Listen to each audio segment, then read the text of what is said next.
What about Skinwalker Ranch? Did you get reports on that? Or can you say?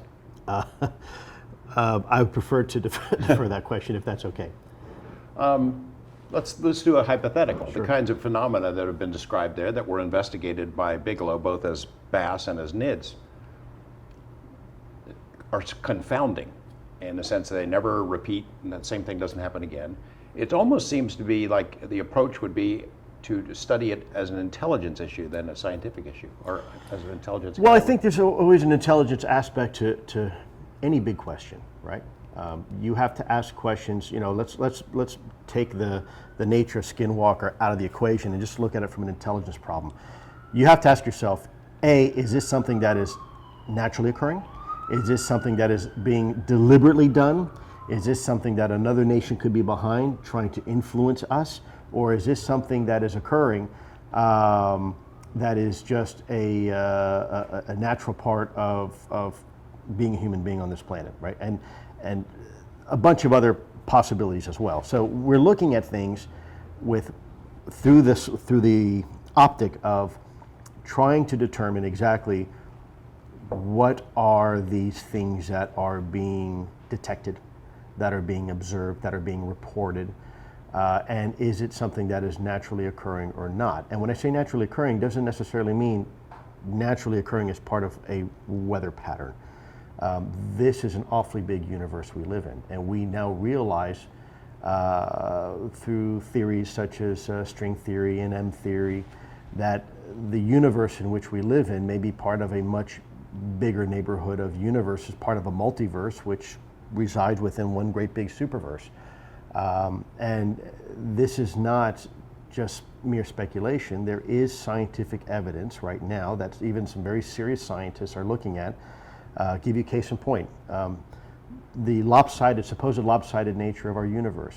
When a hand grenade blows up, it tends to blow up in a somewhat symmetrical pattern, and yet here is our universe supposedly originating from a Big Bang, and it seems lopsided. And so some scientists now have speculated it could be that way because of the gravitational force from a neighboring universe. Those gravity effects are actually affecting our universe over here, right? Is it proven? No, but it is a theory. And so I think whenever it comes to things like Skinwalker Ranch or anywhere else, I think we have to keep an open mind. Again, 20 years ago, my cell phone, my iPad, maybe 30 years ago, was paranormal, right? It was supernatural, witchcraft, voodoo, and now it's routine. I think when you get into quantum mechanics and you realize things such as duality principle, entangled particles, you realize this universe is far more complex than we had ever even imagined. And we have to take that into account, that there are things that may go bump in the night. And we just need to figure out what those things are. The words threat and weapons in those titles of those programs have generated a lot of attention, a lot of discussion. Threat, sure. Aha. When you combine them sort of with Harry Reid's proposal to create a special access program to study this, the idea that we need to study this in a classified manner, it's touchy stuff, raises the specter, I would think, in the minds of some of the public. Aha, they're going to spend a bunch of money in some secret program, we're never going to see it. Is it right to speak about this as a possible threat? Well, we've talked about that before, but should it be handled by a special access program?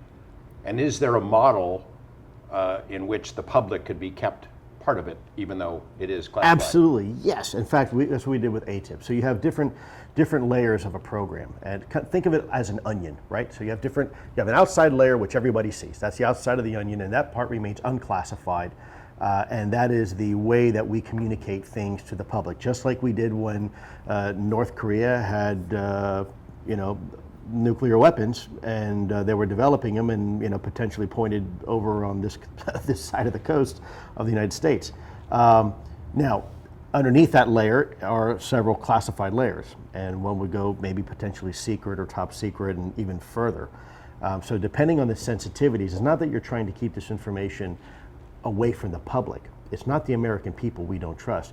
It's foreign adversaries that we don't trust. And there's no way to communicate to the American people information and make sure it doesn't get into the wrong hands. So that's why we classify things. We don't classify things to keep the Americans in the dark. we classify things to keep our adversaries in the dark. And unfortunately, we have to, in order to do that, you have to keep sometimes the Americans as well in the dark of certain operations.